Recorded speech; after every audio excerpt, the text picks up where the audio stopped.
ক্ষতির আশঙ্কা এই মুহূর্তে বাংলাদেশে। ৭৭ কোটি ডলার। বাড়িতে বসে ঠান্ডা মাথায় হিসেব করে দেখুন অঙ্কটা কোন জায়গায় যাচ্ছে, আপনাদের ভারতীয় মুদ্রায় বা বাংলাদেশি মুদ্রায়। ধাক্কা খাচ্ছে বিশাল রেডিমেড কাপড়ের ব্যবসা।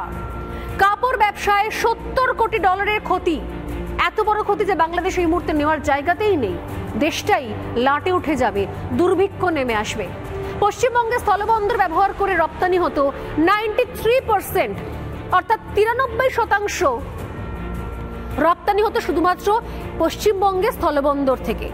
শুধুমাত্র পেট্রাপোল সীমান্ত থেকে ৭৬% পণ্য রপ্তানি হতো।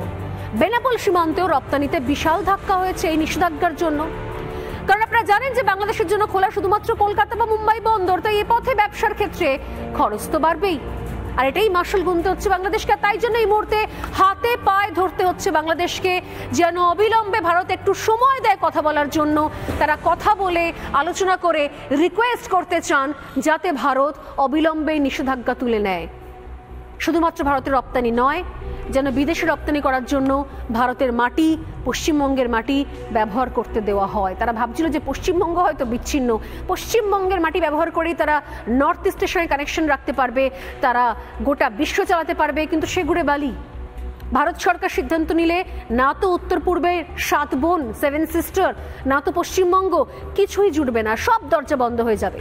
7 সিস্টার নিয়ে বাংলাদেশের সমস্ত বাতেলাপ বন্ধ হয়ে গেছে মাত্র 24 ঘন্টার মধ্যে। আর এই নিয়ে আজকে সরাসরি আলোচনায় আসবো।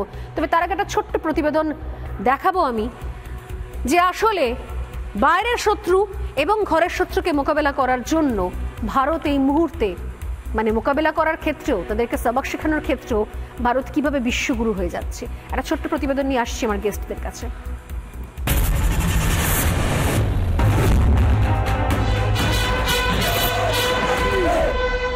हम घर में घुसकर मारेंगे।